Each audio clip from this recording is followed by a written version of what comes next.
Chapter 6 of the Overlord of Nadeshiko. Shizuka rubbed her forehead with her left hand, while her right continued answering sheets and approving or rejecting paperwork, requiring the village leader's permission or opinion.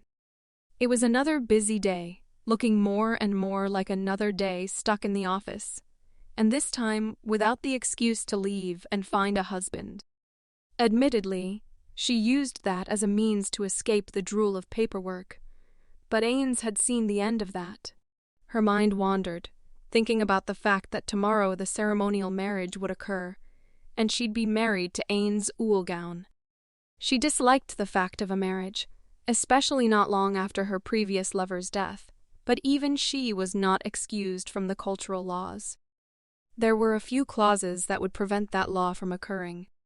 One was that the male victor wasn't an enemy of Nadeshiko village. Also, the man cannot be considered a B rank or above target in the Land of Water's bingo book.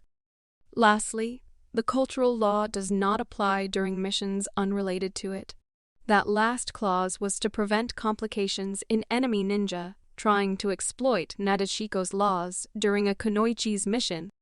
When Ains had found Shizuka, she hadn't been on a mission, rather in search of opponents to defeat and increase her strength to avoid marriage in the first place that turned out well.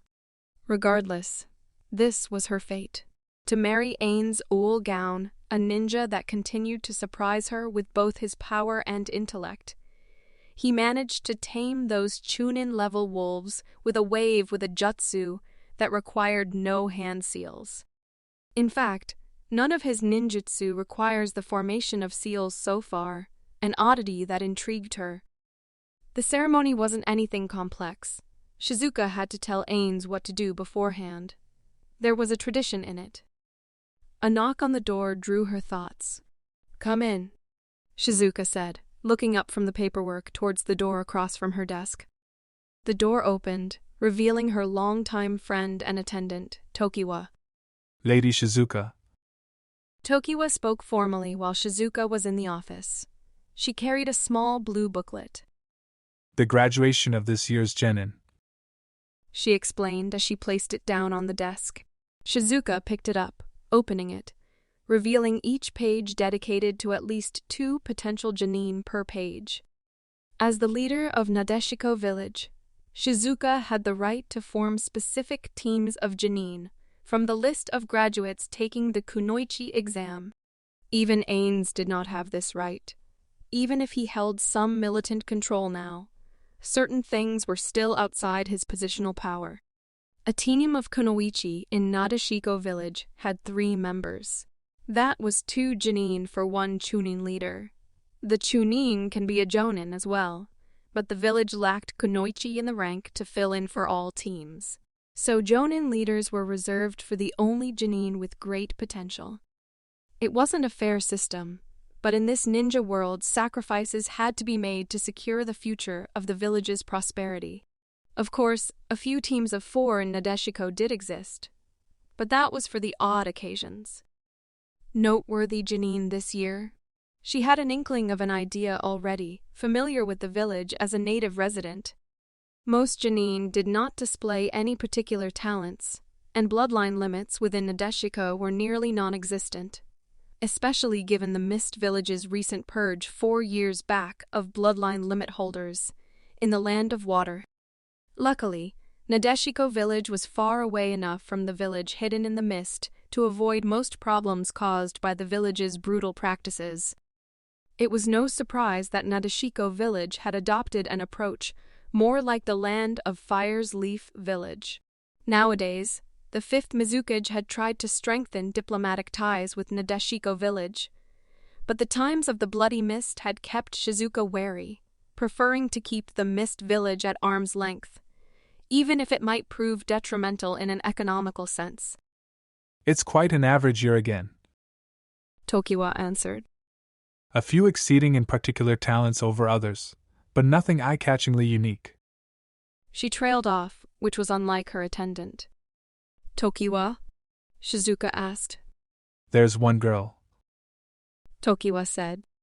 "She's unlike the others, first generation, the father died from illness while the mother gets by with embroidery. She's shown to display a high level of intellect, maturity, and an unusually high chakra pool for our village. This interested her. A whirlpool descendant, perhaps? Shizuka questioned.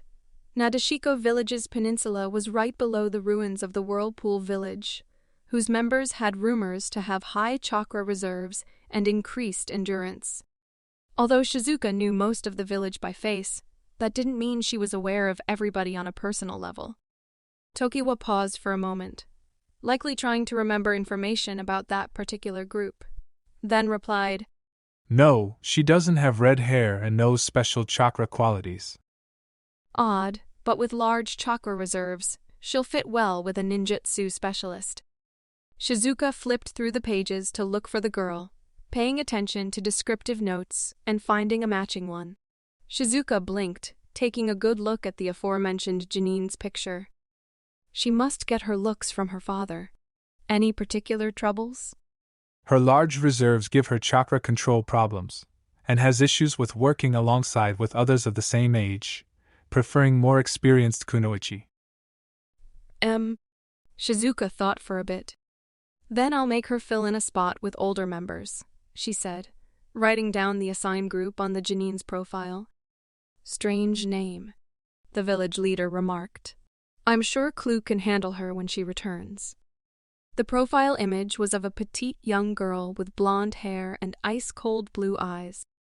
In just one more day, Suzuki Satoru, known as Ain's old gown, shall be married to a woman he still barely knew.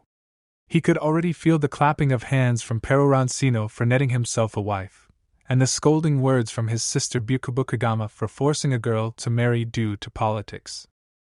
There were also various other opinions from the other supreme beings he could imagine, positive and negative feedback that Satoru couldn't help but almost hide in shame, embarrassment, and mentally proclaim that it wasn't his fault. His emotional suppressor activated. The sudden return to cold calculation he'd taken to calling the effect emotional suppression, a byproduct of what he assumed was due to this racial status as an undead.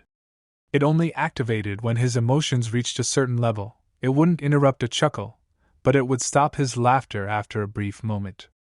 The same could be said for the other end. If he got angry, would it also take away the rage after a fleeting moment? At least it didn't outright remove his emotions, just repress them into a manageable state. A mercy and something he was thankful for. The feelings he felt from his memories of Ain's old gown were precious to him. He didn't want those emotions to vanish. It was handy in keeping his cool. He surely needed it after last night's mistake. Who knew that simple level 20 summons could cause a ruckus? There was something that he was missing concerning ninja. He needed some sort of test to determine the strength of this chakra. It seemed the Chunin couldn't defeat level 20 summons, but as Ains theorized the night before, it could rather be a case-by-case basis. A ninja's militant rank such as Genin, Chunin, or Jonin did not correlate to some sort of advanced job class, but just a position. That's not to say it was wholly inaccurate. It wasn't incorrect to say that a Jonin would likely beat a Genin. I still have no idea how powerful anything is. Ains sighed. Despite not being capable of breathing, that didn't stop his voice from mimicking it. Maybe I should ask Shizuka for a rematch. Or have a training session with another kunoichi. Order them to showcase their jutsu? Would that be all right? Or an abuse of power? He wondered to himself, pacing around his room. And what about the management of Nadeshiko Village? It wasn't a company, though he treated its upper management similar to one. His experience as a salaryman can only help in so many ways on the economics side, while his experience as a guild master and piker helped on the military side, but neither could help in managing the civilian populace. Thankfully, it wasn't expected of him to manage everything. Shizuka held a lot of the responsibilities, and the Elder Council acted as advisors, but they also acted like investors. Investors as advisors did not generally end well, but they weren't strictly identical to those greed-ruled men of 2138. They did not hold the same life-controlling power that the Megacore held. These were elderly people, an age group that Satoru had never seen before in his old world, though maybe he encountered one or two in Yggdrasil. It was hard to recall. Let's focus on more present situations, The Overlord in disguise said. The geological survey hasn't returned yet. Might be another day or two before that happens. It is a decently sized region after all. The marriage ceremony, I'll need to learn more about it from Shizuka first. I still need to find more information about chakra. The books in the library just don't have anything advanced on the topic. That might be because Nadeshiko village didn't have a majorly stocked library. Such information might be in the Great 5 ninja villages, but not here. He could send a kunoichi team to the village hidden in the mist to purchase the information, but such knowledge could also be restricted. It is a military asset to hide knowledge of deeper chakra understanding. There would have to be an exchange of equal goods. Now that he thought about it, Nadeshiko village's ties with the village hidden in the mist had been loose. If Ains could form a deeper bond between the two companies' villages, it might be worthwhile economically and politically. On the other end, he could cut ties with the Mist village and pursue the Leaf village, as Nadeshiko village bordered the Land of Fire. But that was a huge risk and would likely create hostilities with the Mist village for cooperating with a rival.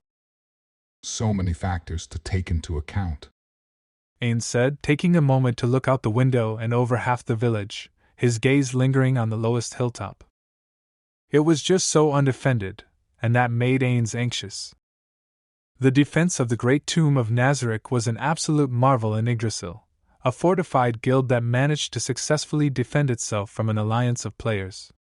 There wasn't a single floor that didn't have its defenders, and although the 9th floor of Nazarick could be considered not as defended, it was guarded by 8 floors before it.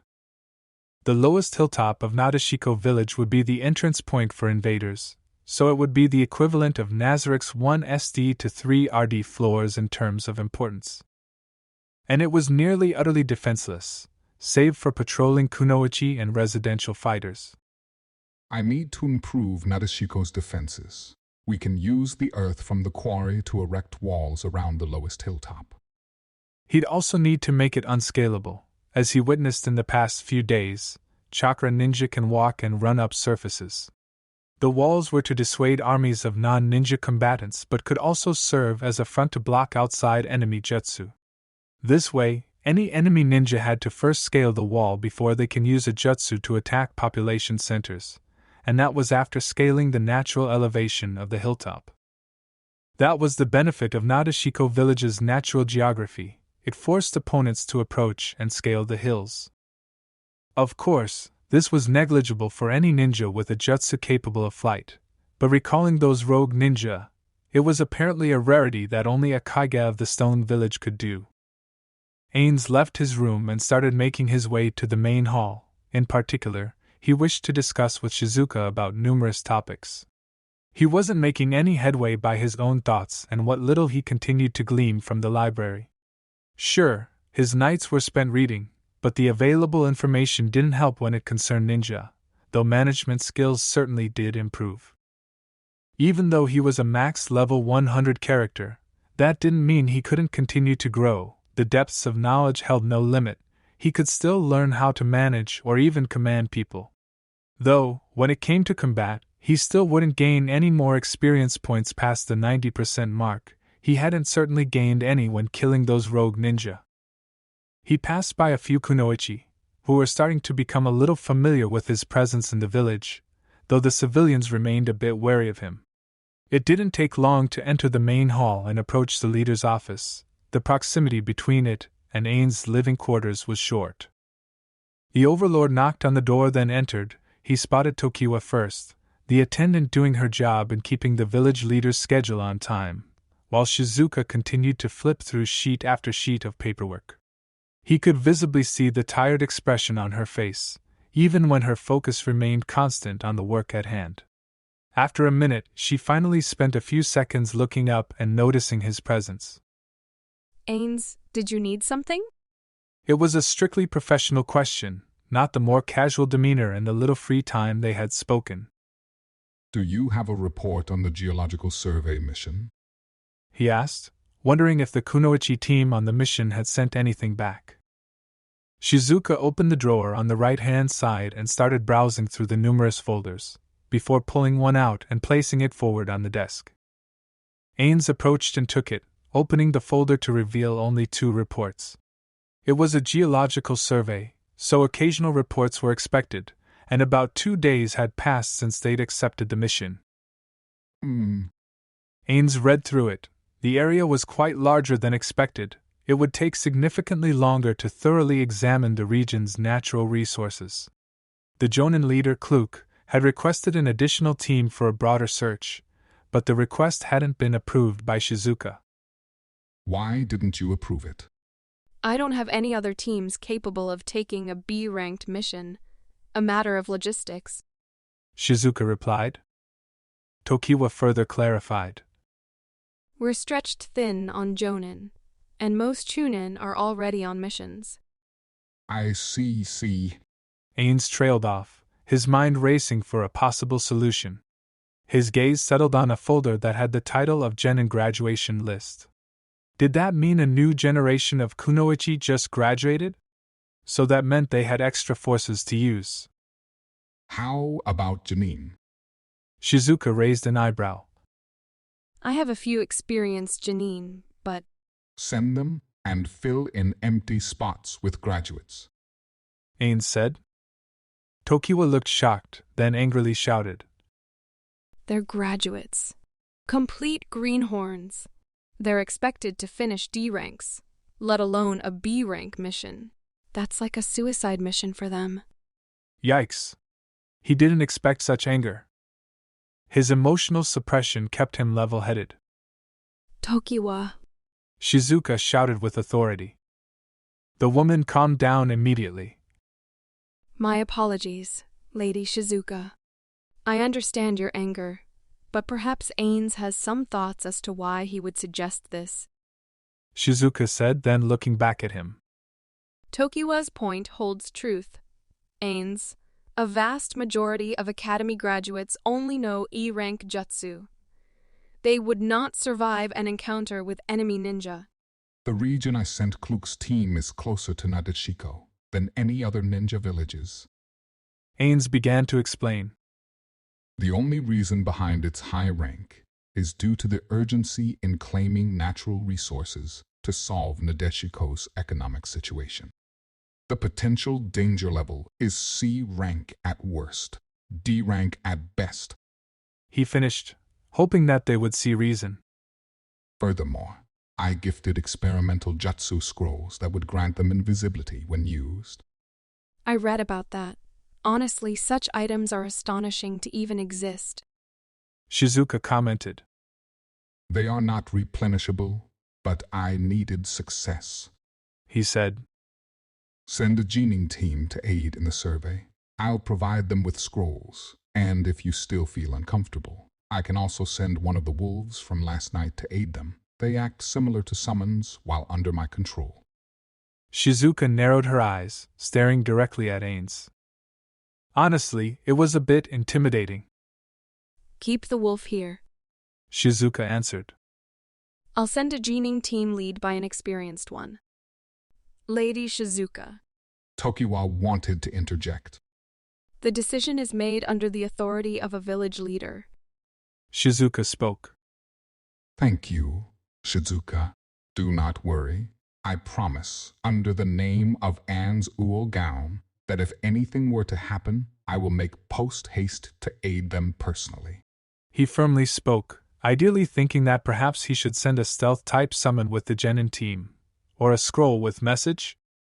He couldn't summon a shadow demon without Nazarick. Well, he could, but it would first require summoning higher-level demons to summon it, such as using the 10th tier spell, Armageddon Evil. However, he might be able to use a similar summon through his skill Create Low-tier Undead to make a wraith. But, like all summons, it would have a duration, and he can't apply metamagic to skills. In the experiment with the Moonlight Wolves, which had already far surpassed their original summoning duration, his summons would at the least last 12 hours, perhaps with extend metamagic, he could delay their timer further.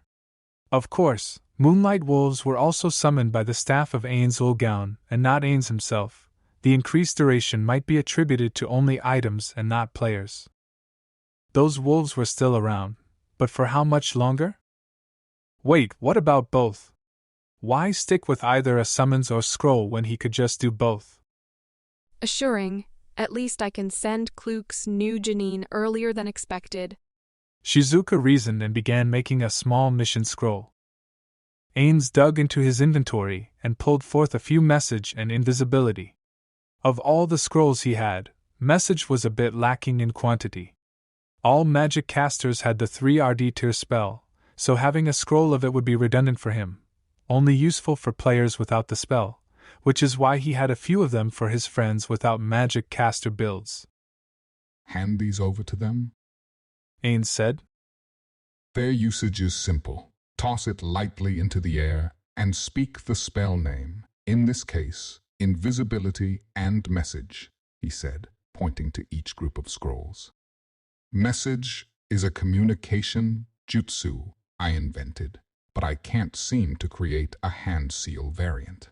Tokiwa spoke up. No hand seal variant? Wait, does that mean you know advanced sealing techniques? These are created with seals? Sealing techniques? That's a new one. Was it a type of crafting job class for Chakra Ninja? Of a sort, He answered, not denying anything. Shizuka nodded. That explains some things. She answered. What does that mean? She turned to Tokiwa. I have selected the candidates. Tokiwa, please collect them, and assign them to the mission. The village leader handed both the magic scrolls and the mission scroll to Tokiwa, who, although curious about Ains, proceeded to leave the office to complete the order given. Another thing, Shizuka.